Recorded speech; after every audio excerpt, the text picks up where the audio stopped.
मच्छरदानी का आविष्कार मच्छरों के हमले से बच के चैन की नींद सोने के लिए किया गया था, जिसकी जगह बदलते वक्त के साथ केमिकल से भरे ऑल आउट और मोर्टीन जैसी चीजों ने ले ली, जो कि हमारे शरीर और वातावरण के लिए बहुत ही हानिकारक होते हैं। इसलिए आज मैं आपको इंडियन लोकल फैक्ट्री में मच्छरदानी कैसे बनाई जाती है उसका पूरा प्रोसेस दिखाने वाला हूँ। जिसको बनाने के लिए अपने प्लास्टिक के दानों का कट्टा लिया जाता है, फिर इस कट्टे को एक मिक्सर मशीन के अंदर खाली किया जाता है और ये दाने बहुत ही ज्यादा छोटे होते हैं, जिसमें इच्छा अनुसार यहाँ पर कलर भी मिलाया जाता है। साथ में इसमें दो प्रकार की और भी चीजें मिलाई जाती है जो दानों को नरम करता है। तो ये देख सकते हैं भैया जी ने एक छोटे दाने और पाउडर को मिला दिया है। फिर इसके बाद इस मिक्सर मशीन को 5 मिनट के लिए बंद कर दिया जाता है और मशीन इसी तरीके से घूमते रहती है। इसके बाद 5 मिनट बाद एक दूसरे वाले भैया आते हैं और जितना भी अपने दाने में कलर मिक्स हो चुका होता है उसको एक दूसरी बाल्टी में खाली कर लेते हैं। इसके बाद इन सारे दानों को एक हॉपर मशीन के अंदर डाला जाता है, जहां पर अपने जितने भी दाने होते हैं इस मशीन के अंदर पिघल पिघल के एक धागे का शेप लेने वाले हैं। और ये जो डाई आपको नजर आ रहा है ये धागे बनाने का काम करती है और अपना जितना भी धागा होता है इसी तरीके से ठंडे पानी के साथ आगे बढ़ता रहता है और इन रोलर में लिपटता रहता है। इन रोलरों का काम होता है सारे धागों को लचीला बनाना और आगे की तरफ इसी तरीके से भेजते रहना।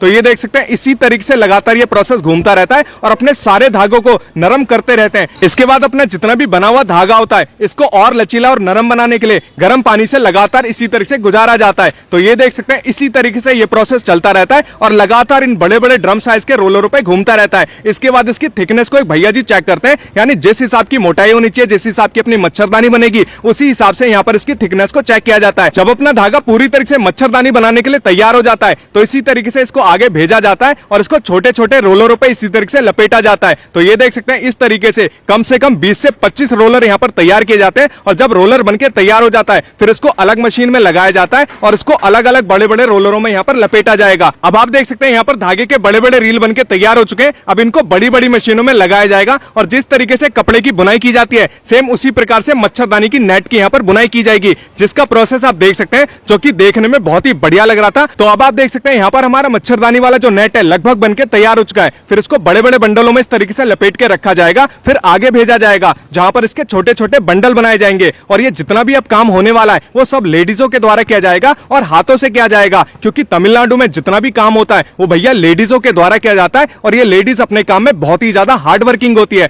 तो यहाँ पर आप देख सकते हैं अपने छोटे छोटे बंडल जब तैयार हो जाते हैं फिर इसको एक अलग मशीन में इस तरीके से लगाया जाता है, जहां पर इस मच्छरदानी को 2 रोलरों से गुजारा जाएगा और इस मशीन के बीच में एक साइकिल का पहिया भी लगा होता है जो इस मच्छरदानी की सिकुड़न को खत्म कर देता है और इसे थोड़ा सा तान भी देता है। फिर मशीन में ये आगे बढ़ता रहता है जहां पर इसको 2 लेडीज इसी तरीके से लपेटती रहती हैं और इसके छोटे छोटे बंडल तैयार करते रहते हैं ताकि आप इसे अपने बेड के हिसाब से सेट कर सकें। तो ये देख सकते हैं इस तरीके से इसके छोटे छोटे बंडल तैयार किए जाते हैं, जो कि सारा का सारा काम इन्हीं लेडीजों के द्वारा किया जाता है। तो 1 लाख इन लेडीज के नाम से जरूर आप करिएगा। तो इस तरीके से फैक्ट्री के अंदर अपनी मच्छरदानी तैयार होती है। इसके बाद इसके किनारों पर लाल पट्टी भी लगाई जाती है ताकि अपनी मच्छरदानी फटे ना। फिर इसको मोड़ के एक पैकिंग में पैक कर दिया जाता है। फिर बाजार से आप इसे खरीद सकते हैं और मच्छरों के हमले से बच भी सकते हैं।